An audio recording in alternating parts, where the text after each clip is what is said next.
Semoga yang lain yang mengorek-ngorek soal syariat, yang menghujat-hujat syariat, meledek syariat dan sunnah Nabi, ya semoga segera menyusul busuk tersebut untuk keluar dari Islam. Itu lebih menenangkan terhadap kita.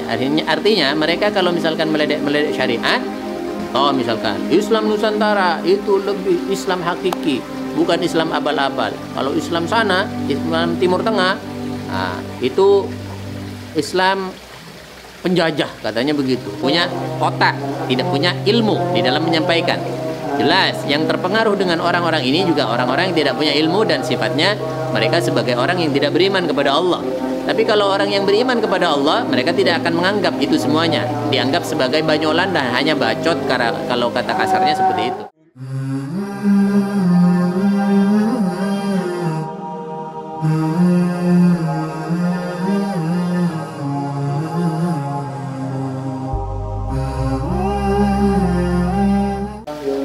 Assalamualaikum warahmatullahi wabarakatuh.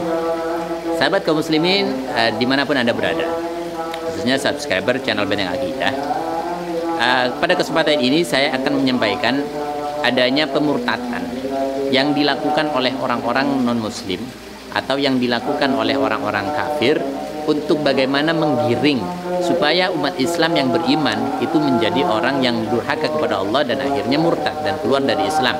Banyak cara yang dilakukan oleh mereka, diantaranya salah satunya mereka berpura-pura menjadi Islam meskipun dalam hatinya dia bukan Islam. Dan banyak dari mereka dengan cara opini-opini yang dari yang sifatnya remeh-temeh dan menjadi opini yang sifatnya ilmiah. Contoh misalkan, bagaimana mereka dalam statusnya sebagai seorang Islam tidak menghormati secara baik kepada agamanya dan syariatnya. Misalkan contoh seperti mengatakan bahwasanya kidung itu lebih indah daripada suara azan. Artinya syariat sudah mulai dilecehkan. Ini yang remeh-temeh, artinya tidak punya dasar. Artinya orang yang mengatakan ini jelas nyata-nyata orang nol atau zero atau betul-betul tidak punya zong, tidak punya otak, tidak punya ilmu di dalam menyampaikan. Jelas yang terpengaruh dengan orang-orang ini juga orang-orang yang tidak punya ilmu dan sifatnya mereka sebagai orang yang tidak beriman kepada Allah. Tapi kalau orang yang beriman kepada Allah, mereka tidak akan menganggap itu semuanya. Dianggap sebagai banyolan dan hanya bacot, kalau kata kasarnya seperti itu. Nah, ada yang sifatnya ilmiah, misalkan mengungkit dan misalkan juga mengejek-ngejek atau meledek-ledek ajaran syariah.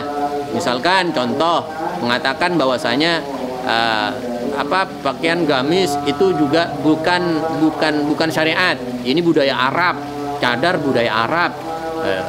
Artinya dulu Abu Jahal pun juga pakai gamis. Kemudian ada yang mengatakan batik itu lebih sunnah daripada gamis. Itu juga sunnah. Kenapa?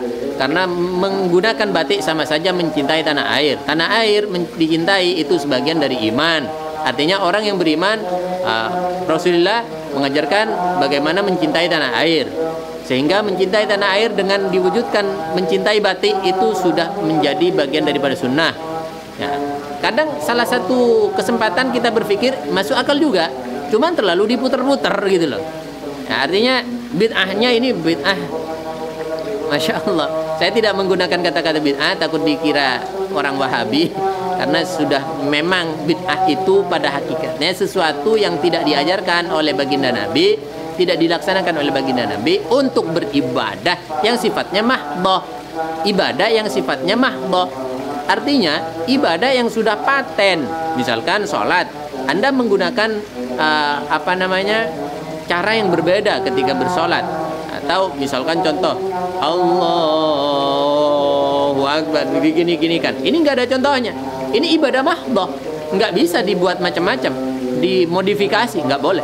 Nah, ini salah satu contoh bagaimana mereka ingin menjauhkan umat Islam atau at-ta'wiq anil iman, dijauhkan dari keimanan umat Islam.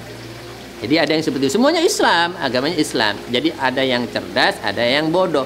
Yang bodoh itu yang menyindir-nyindir soal, misalkan contoh apalagi konde lebih indah daripada cadar. Mana nggak nyambung, begitu ya. Jadi sama-sama betul meskipun sama-sama dipakai oleh perempuan. Nah, yang berilmu yaitu seperti contoh membolak-balikkan sejarah, seperti yang mengatakan bahwasanya Nabi itu di awal-awal dulu menggunakan dakwah ini untuk politik kekuasaan. Ada yang begitu, itu tokoh profesor doktor, kiai haji lagi, ya, pemimpin ormas lagi. Ada yang begitu. Nah, ini salah satunya. Yang bodoh, yang goblok, misalkan mereka ingin menjauhkan umat Islam dari keimanan, tapi nggak ilmiah. Contoh misalkan, Islam Nusantara itu lebih Islam hakiki, bukan Islam abal-abal. Kalau Islam sana, Islam Timur Tengah, nah, itu Islam penjajah, katanya begitu. Karena Islam kita ini Islam yang sejati, bukan Islam abal-abal model Timur Tengah. Ini Islam sejati, Islam Nusantara ini. Astagfirullah. Ini yang bodoh, ya. Ini yang bodoh. Jadi banyak macamnya, jangan kaget. Ya, kita doakanlah selamat kepada busuk yang sudah murtad dan masuk kepada agama Hindu. Masya Allah, saya sangat lega. Kenapa? Daripada hanya mengorek-ngorek dan juga artinya mencari gaduh di dalam syariat dan Islam, sedangkan dia mengatasnamakan Islam, mending di luar Islam sekalian. Dan juga semoga yang lain yang mengorek-ngorek soal syariat, yang menghujat-hujat syariat, meledek syariat dan sunnah Nabi, ya semoga segera menyusul busuk tersebut untuk keluar dari Islam. Itu lebih menenangkan terhadap kita. Artinya mereka kalau misalkan meledek syariat, ya kita maklumi, namanya aja orang kafir. Ya. Yang bikin bingung itu dia masih pakai nama Islam gitu. Yang tidak percaya terhadap hari akhirat itu, masya Allah. Ya segera menyusul lah supaya kita betul-betul aman. Umat Islam tidak gaduh, kan dibikin gaduh. Husnudzon aja.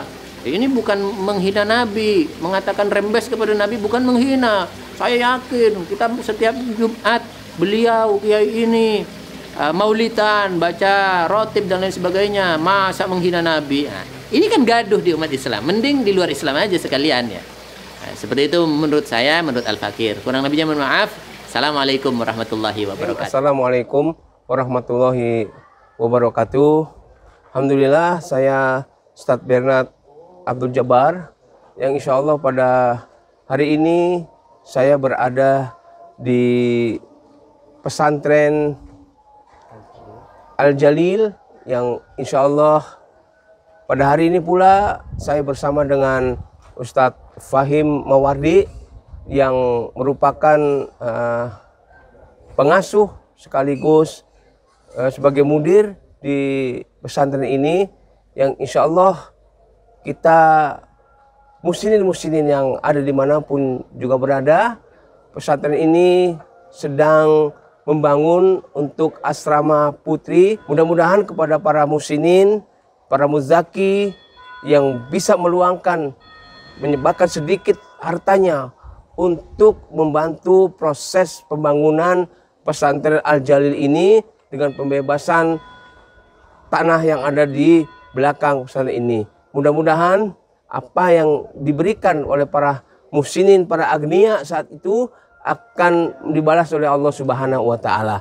Dan insya Allah saya pada hari ini sedang berada di Jember bersama dengan Ustadz Fahim Mawardi, dan mudah-mudahan pesantren ini dengan izin Allah akan cepat diselesaikan atas kebaikan daripada para muslimin dan agniya ataupun muzaki yang ada dimanapun berada. Demikianlah, mudah-mudahan Allah memberkati kita semua. Assalamualaikum warahmatullahi wabarakatuh.